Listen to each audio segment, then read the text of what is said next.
This is Hidden Killers Week in Review. A look back at the most prolific stories of the week. This is the Hidden Killers podcast with Tony Brueski. Featuring author, psychologist, and daily contributor, Siobhan Scott. The case of Ellen Greenberg. We've been talking about this for quite some time. It's more than a decade old, and it is now finally getting the attention it deserves. It is headed to the Pennsylvania Supreme Court. They are going to take a look at this and determine if the family has the right to challenge the medical examiner's ruling more effectively. That's what this is all about. It's not going to go there. They're not going to go, oh, okay, this is going to be an open investigation now. This is them going back and saying, smaller court, lesser court that said you can't listen to these parents is going to say to that court, you better listen to these parents. Then we see where it goes from here. Joining me to discuss, Siobhan Scott, psychotherapist and author. I know you know a bit about this case. Like I said, we've been talking about it for quite some time. Where do you think this is going to go? And what kind of effect could this have, not only in this case, but others going forward? I sure hope we need to really take a good look at this one. This was just such a bizarre, strange story from the very beginning. And I think anyone looking at it would be rolling their eyes saying, oh, we need to look at this closer. So I think whenever you've got a case like that, where it just doesn't add up, it doesn't make sense, look again. There are so many questions in this case. We don't have, it was never treated as a homicide. Actually, it was right away. And then once there was a conversation with surviving family members, lovers, and things like that, it suddenly became a suicide. So it's kind of weird. And the fact that she was stabbed about 20 times, 10 of which were in the back, some in the head, some post-mortem. Yeah, it just never made any sense. Now, obviously, in any sort of case, the first person you look at is a significant other. I'm not saying he's guilty. I'm not saying he did it by any means, but we never really got a chance to look either. It's what's behind this curtain. What's behind any curtain, because she clearly did not kill herself.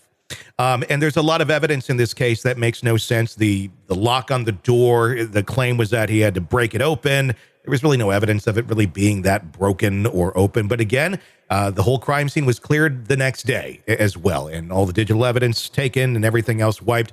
What would you be looking at? Let's say this thing does go back, if it goes back to the lower courts and they say, yeah, we're going to change this over to undetermined or homicide with all physical evidence gone.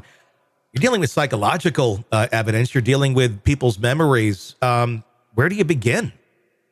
That's a really good question. And as looking from the eyes of an investigator, I have to say, I don't know, not having the investigator hat on. It's got to be a tough one at this point to go back and try to put pieces together all this time later.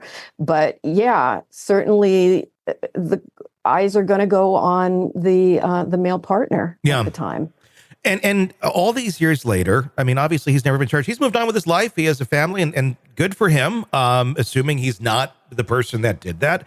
But, would he be the first person that would come in for some questioning here just to try and get at least a baseline as to what was going on in life at that moment? Maybe not even looking at him as a potential suspect, but just what the hell was going on here?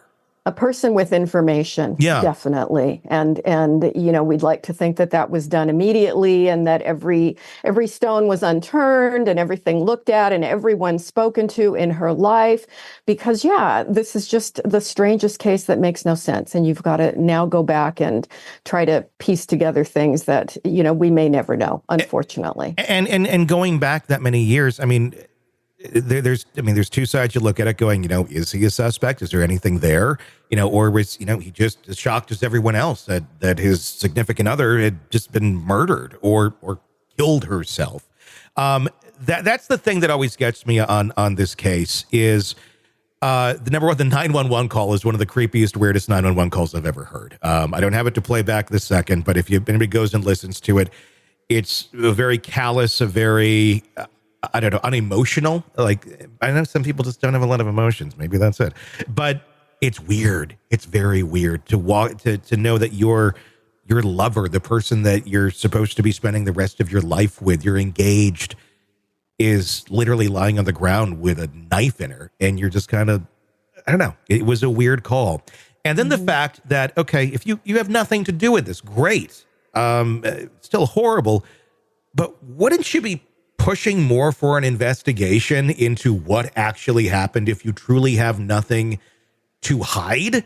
Or are you just afraid that if you have nothing to hide, they're still going to look at you and you're going to be under the microscope? So you might as well just kind of back away so you don't have to go through that sort of hell. I can kind of understand that too, if your alibi is only so strong. I would sure think, though, that an innocent person would, above everyone else, would want to know the truth and would be pushing for it and find the real perpetrator then, right? Yeah, I mean, we see it with people who are guilty. I mean, look at Scott Peterson. He was, part of the investigation and all that, and then it all, kind of blew up in his face. But he's still arguing that he's innocent, and that's actually being looked at again there.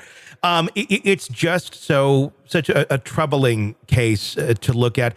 And medical examiners in this, like I said, this is the whole argument is here for people to be able to challenge this that are not the significant other of the loved one. It's ridiculous that the parents couldn't question this or have authority to do that earlier.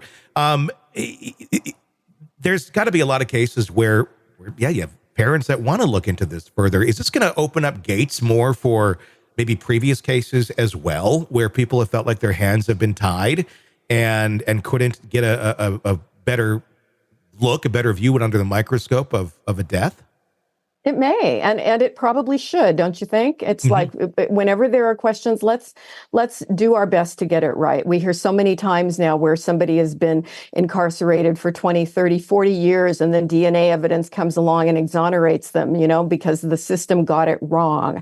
And I think we should do everything we can to try to get it right. Are you ready to listen to this podcast ad-free? Then hit subscribe to the True Crime Today Premium Plus channel now on Apple Podcasts. You'll instantly have access to all of our episodes labeled Advance Ad-Free. You'll hear the interviews before everyone else and with no interruptions. No interruptions. Subscribe to the True Crime Today Premium Plus channel now on Apple Podcasts. And start binging now.